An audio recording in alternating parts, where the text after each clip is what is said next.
Shalom shalom, khotbah saya temanya tenang di tengah badai.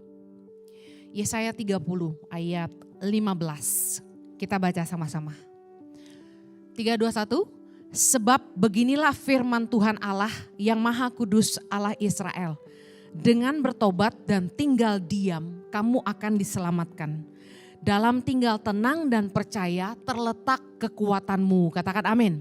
Dalam terjemahan Net Bible, saya ingin saudara baca Isaiah 30 verse 15. For this is what the Master, the Lord, the Holy One of Israel says. If you repented and passionately waited for me, you would be delivered. If you calmly trusted in me, you would find strength. Yang artinya dalam bahasa Indonesia gini, bila kamu tenang dan percaya kepadaku, kamu akan menemukan kekuatan. Waktu kita lagi menghadapi badai kehidupan, waktu kita ngadapin pergumulan dalam hidup kita, Tuhan mau kita belajar tenang. Katakan saya harus tenang.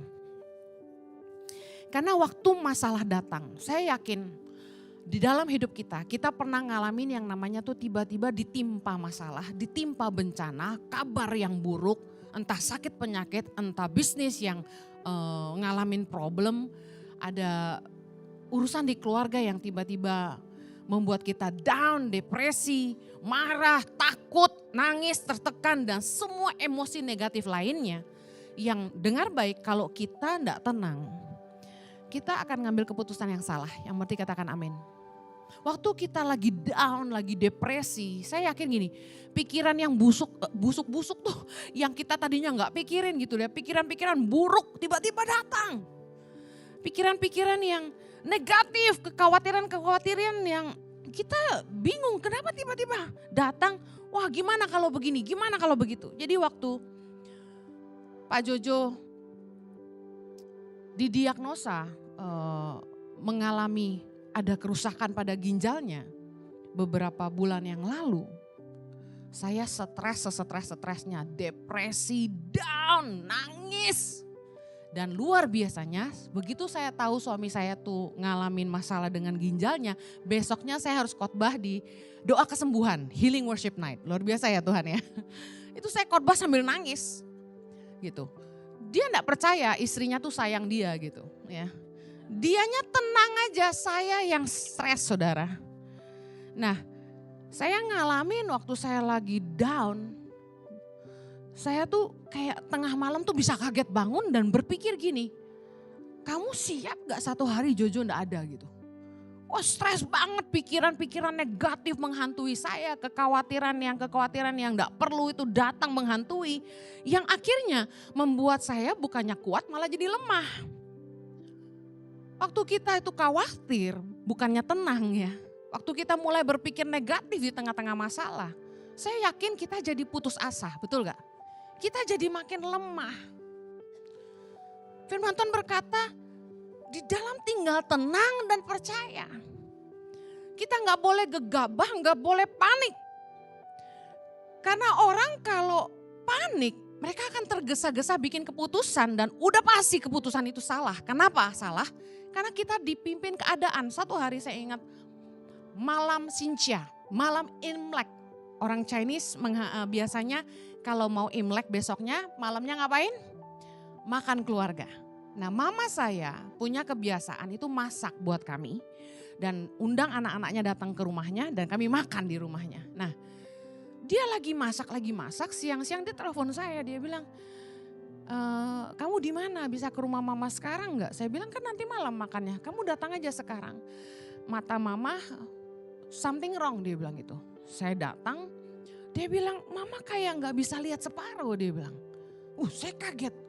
Dia bilang yuk kita periksa ke satu rumah sakit mata, saya gak sebut ya. Nah kami bawa dia ke situ. Nah dokternya setelah periksa mama saya bilang begini, retina mata ibu robek. Dan dalam hitungan jam ibu akan jadi buta. Jadi ibu harus operasi sekarang juga, dia bilang gitu. Kita yang gak ngerti apa-apa dan gak pernah tahu tentang penyakit mata, jujur aja buta. Mama saya ketakutan sampai gemetar, lalu kami bawa dia ke rumah sakit lain yang sama tapi cabang lain. Karena dengar-dengar di rumah sakit itu dokter mata terbaiknya. Ternyata karena waktu itu sudah mendekati Imlek, dokter-dokter nggak ada. Dokter terbaik di situ sedang cuti karena mau Imlek sama keluarganya. Yang tersisa itu ada dokter mata, tapi bukan yang terbaik gitu loh. Tapi karena dibilang hitungan jam akan buta, mama saya langsung dijadwalin operasi besok itu juga. Lihat, kalau kita tidak tenang, kita ngambil keputusan yang salah dan gegabah. Apa yang terjadi? Mau masuk ke ruang operasi itu, mama saya gemetaran. Operasi mata bayangin ya kan? Kalau buta selamanya. Dia pucat, dia gemetar, dia bilang doa buat mama. Saya doa tuh sambil nangis. Saya bilang Tuhan tolong mama saya. Saya merasa jadi hamba Tuhan super gagal gitu loh. Di saat mama saya sendiri harus operasi, saya enggak bisa doa kesembuhan buat dia gitu kan. Tapi saya tahu saya bukan Tuhan. Tuhan yang mengizinkan semua ini kami alami. Tapi pelajaran terpenting yang saya petik dari kejadian itu adalah kalau kita gegabah dan tidak tenang, kita ambil keputusan yang salah. Apa yang terjadi? Operasinya gagal total. Mama saya harus dilarikan ke Singapura untuk menyelamatkan matanya. Kasihan mama saya tersiksa sekali. Habis treatment di rumah sakit di Indonesia itu disuruh tengkurap 1 bulan. Bayangin tengkurap 1 bulan, Anda pernah ngerasain? Pinggang sakitnya luar biasa. Saya kasihan sama mama saya, sampai sekarang mama saya matanya agak burem. Kayak kalau jalan kami harus pegang. Nah, Amsal 19 ayat 2 berkata, tanpa pengetahuan, kerajinan pun tidak baik. Orang yang tergesa-gesa akan salah langkah. Makanya Tuhan bilang suruh kita tenang, jangan panik. Tanpa pengetahuan kerajinan pun tidak baik. Kenapa? Waktu kita dapat info misalnya tentang bisnis kita. Udah, kamu cemplungin investasi kamu di bisnis ini aja. Bisnis yang Anda enggak paham, bisnis yang Anda enggak kuasai, Anda cuma dengar untungnya banyak. Lalu Anda ikut, cemplungin duit di situ. Apa yang terjadi? Gone. Anda rugi. Makanya ini firman Tuhan bilang, tanpa pengetahuan kerajinan pun tidak baik. Rajin kerja tapi enggak ngerti. Akhirnya habis, modal habis. Orang yang tergesa-gesa akan salah langkah. Itulah pentingnya kenapa di tengah badai kehidupan, masalah yang menerpa kita, kita harus belajar tenang, katakan amin. Supaya keputusan kita tidak dipimpin oleh keadaan dan tidak dipimpin oleh apa kata orang. Tapi belajar mengandalkan hikmat dari Tuhan. Nah, respon pertama orang ketika menghadapi musibah atau masalah, biasanya pasti cari tempat pelarian. Pasti cari tempat untuk cerita dan minta pendapat orang. Betul nggak? Itu manusia. Apalagi kita nggak ngerti tentang penyakit yang kita derita. Waktu saya dikasih tahu sama dokter, Pastor Jojo ada masalah dengan ginjalnya. Ada kemungkinan gagal ginjal. Di saat itu dia diminta biopsi. Itu pikiran buruk udah datang dan karena saya nggak paham, saya tanya sama teman-teman, ini dokter ginjal yang bagus di mana? Kita pasti minta pendapat orang. Nah, kita mau belajar dari Yesus. Tuhan itu ngajarin kita. Yesaya 30 ayat 15 tadi, dalam terjemahan New King James, tadi Net Bible, ini New King James, kita lihat. In quietness and confidence shall be your strength. Anda bisa lihat terjemahan yang berbeda. Tadi in calm, sekarang in quietness. Di dalam kesunyian dan kepercayaan shall be your strength. Akan jadi kekuatanmu. Nah, saat menghadapi masalah, ini yang paling penting. Pergilah ke tempat sunyi. Bicara tentang tempat sunyi, saya pernah khotbah ini. Kita belajar seperti Yesus. Yesus sepanjang hidupnya selalu pergi ke tempat sunyi. Dia selalu menyingkir ke tempat sunyi. Dia selalu pergi ke bukit untuk berdoa. Sendirian dengan Tuhan. Waktu Yesus ketakutan menghadapi hari penyalipan. Dia tahu dia akan diserahkan. Dia akan ditangkap. Dia akan disalibkan. Apa yang Yesus lakukan? Yesus tidak cari orang yang bisa nolong dia. Yesus ke Taman Getsemani untuk berdoa. Dia pergi ke tempat sunyi. Artinya apa? saat menghadapi badai kehidupan, yang pertama kita tenang, yang kedua pergi ke tempat sunyi. Doa, ngandalin hikmat dari Tuhan. Banyak orang komentar di Instagram saya, Bu, logika juga jangan dipakai, jangan lupa kita punya logika juga dari Tuhan. Jangan doa-doa mulu. Saya kasih tahu, orang yang beriman gak akan ngomong gitu. Orang yang beriman percaya, usaha manusia gak bisa melampaui kuasa Allah. Tuhan itu sanggup bekerja melampaui akal pemikiran kita dan melampaui keterbatasan kita. Kita ini bisa apa? Tuhan yang sanggup bekerja. Kalau Anda punya iman, apapun masalahmu, nomor satu kamu percaya Tuhan. Doa harus satu-satunya jalan yang kamu ambil sebelum apapun. Karena orang yang beriman percaya, masalah apapun, kalau Tuhan ikut serta, aku pasti menang. Amin. Saya ini manusia yang sangat logika. Kalau perempuan rada perasa, saya perasa dan logika. Saya logik banget, saya pikir baik-baik. Orang gak gampang ngasih tahu saya apa-apa karena saya pikirin. Tapi orang selogik saya akhirnya bertekuk lutut dan mengaku. Cuma kuasa Tuhan yang mampu. Amen. Saya cari tahu. Pak Jojo nih bisa kena gagal ginjal karena apa? Karena story-nya gak pernah ada apa-apa. Sehat-sehat aja. Karena kami rajin medical check up. Dia baik-baik saja. Berbagai kemungkinan bisa jadi. Katanya salah satu penyebab orang itu punya masalah di ginjalnya. Karena bakteri. Karena kelebihan protein. Karena makanan yang gak baik dan sebagainya. Minuman keras. Udah jelas kan bukan karena minuman keras. Tapi saya gak mau pusing apa penyebabnya. Saya cuma berdoa sama Tuhan. Saya bilang gini sama Tuhan, tengah malam saya gak bisa tidur. Saya kaget bangun seperti kayak orang dilanda ketakutan. Ketakutannya gini, satu hari suami saya gak ada lagi nih.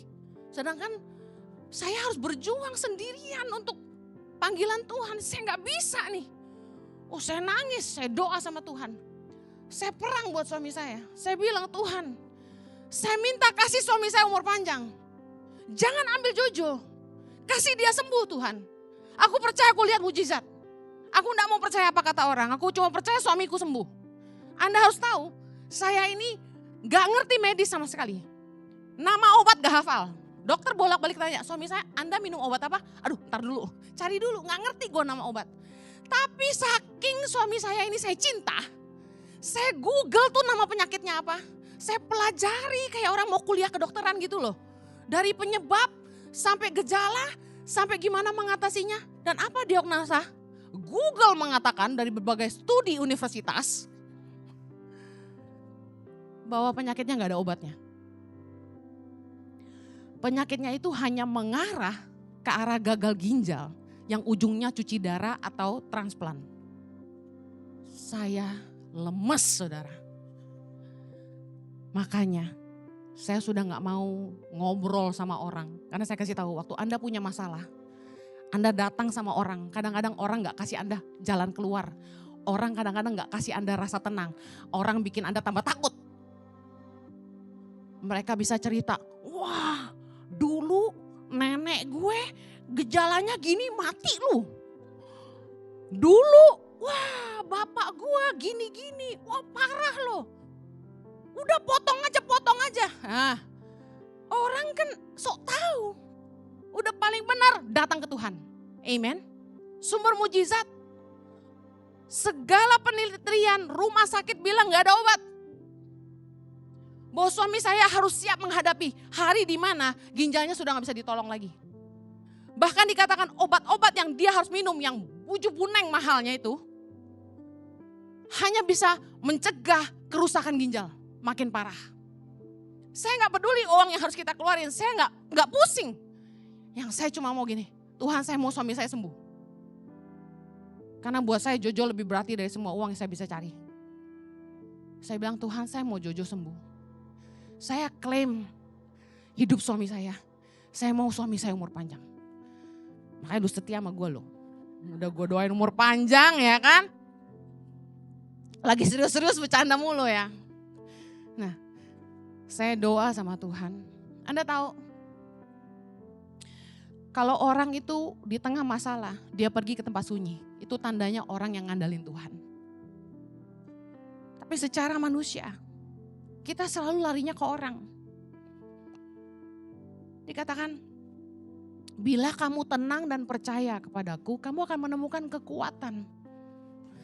Percaya lagi nih, goncangan itu datang dalam hidup kita, apapun bentuknya. Bisnis, rumah tangga, hubungan, penyakit. Hanya untuk menguji iman dan kepercayaan kita kepada Tuhan. Amin. Tetap percaya enggak?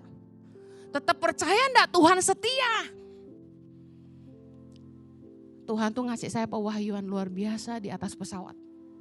Anda tahu, seorang Heni ini naik pesawat setahun bisa 150 penerbangan.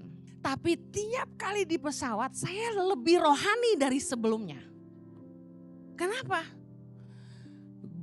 Teman saya seorang pilot bilang gini, gue dulu pengen jadi pendeta. Tapi gue pikir-pikir, gue jadi pilot gue lebih bisa bawa orang kepada Tuhan. Kenapa? Lu lihat aja tiap kali gue naik pesawat orang berdoa, dia bilang. Jadi gue lebih senang jadi pilot, dia bilang gitu. Di atas pesawat itulah iman kita diuji, kepercayaan kita diuji. Yang setuju katakan amin. Anda pernah naik pesawat yang tiba-tiba nukik kakimu, gitu pernah? Saya udah pernah. Pesawat gagal landing 5 kali, saya udah pernah. Turun dari ketinggian sampai buk, udah pernah? Saya udah pernah. Segala goncangan di pesawat selain jatuh saya belum pernah, ya. Saya kasih tahu. Tiap kali pesawat goyang, meskipun terbang udah katakan ribuan kali, tiap kali goyang gue takut. Saya cengkram tangan siapapun yang duduk di sebelah saya.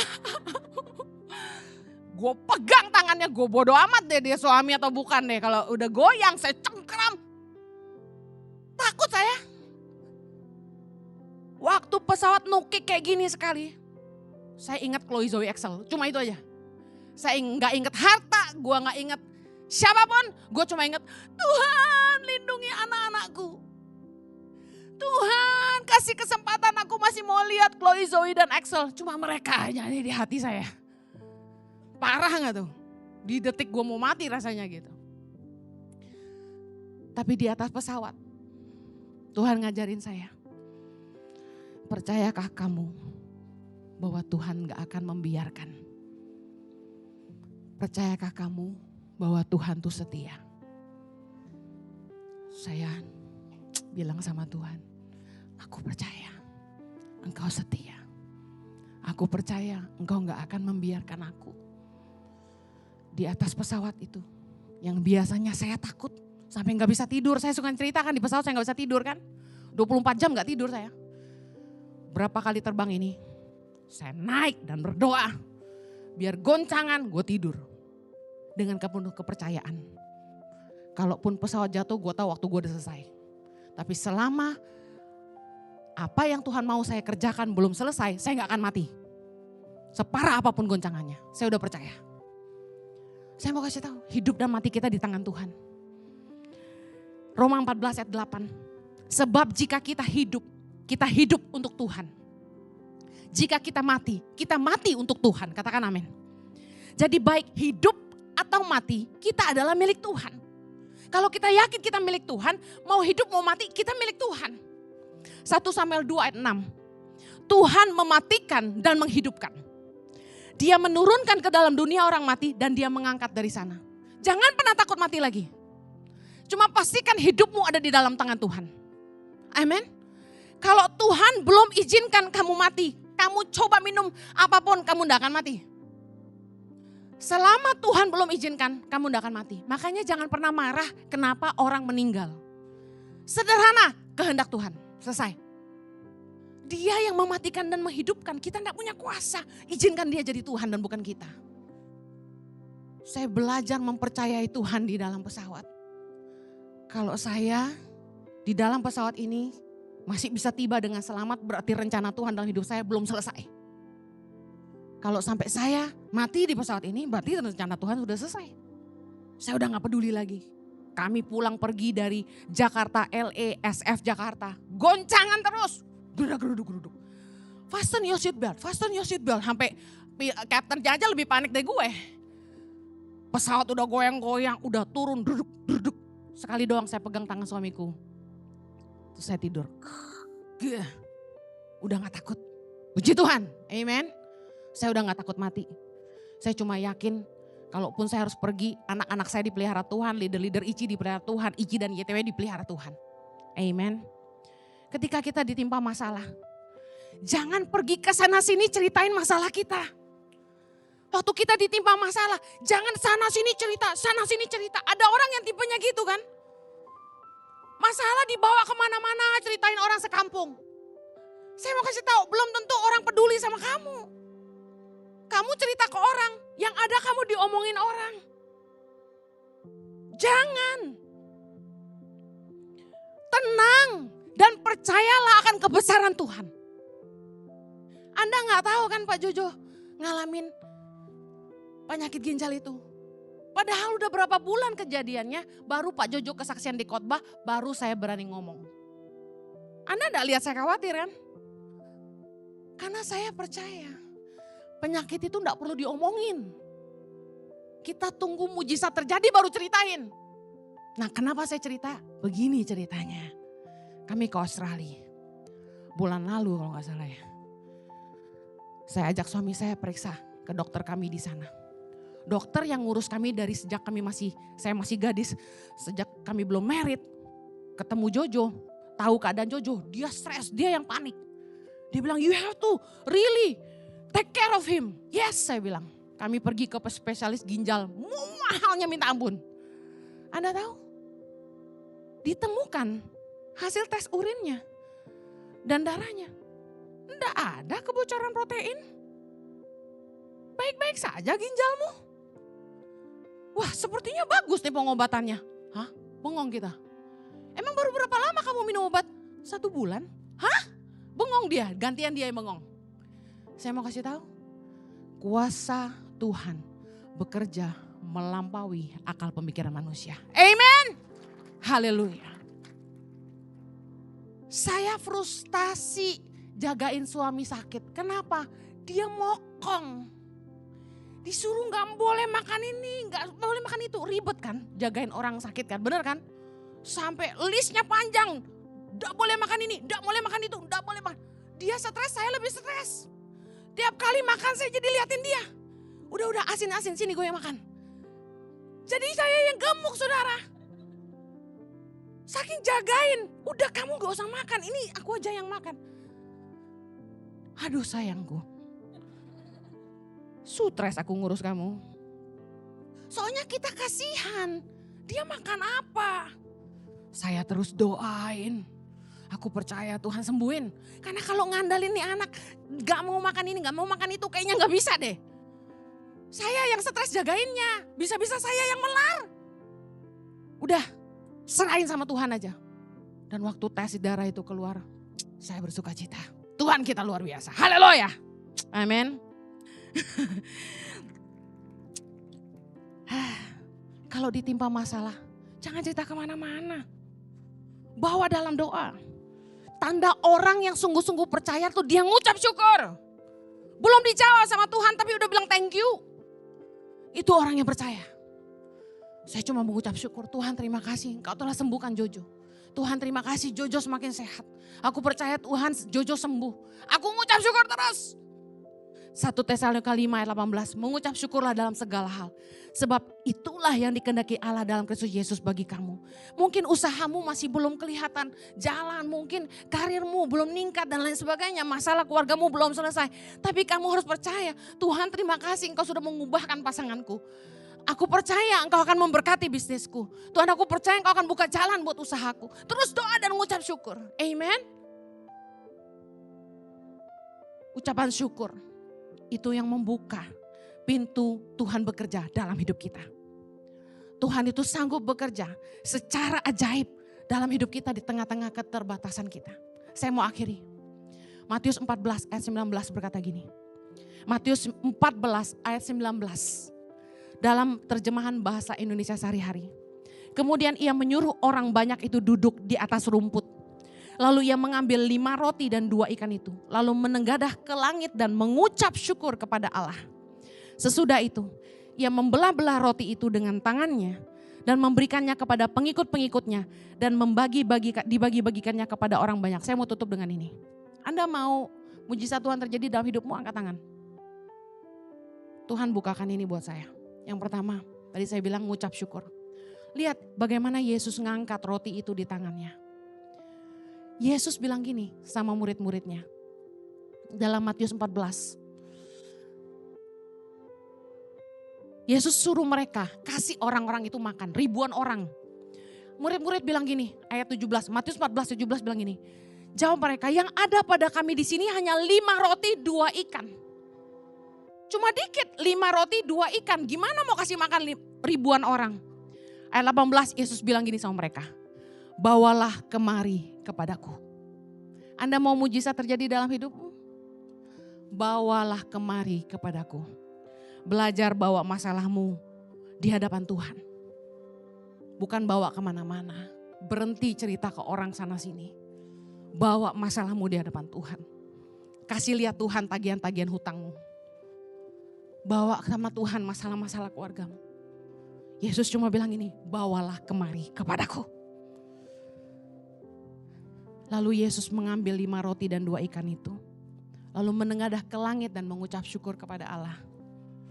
Saya percaya yang Yesus mau ajarkan sama kita gini. Kunci mengalami mujizat adalah apa? Persembahkanlah korban syukur meskipun sulit. Waktu kita lagi susah, masa mengucap syukur? Susah. Mungkin sambil nangis kita bilang terima kasih Tuhan.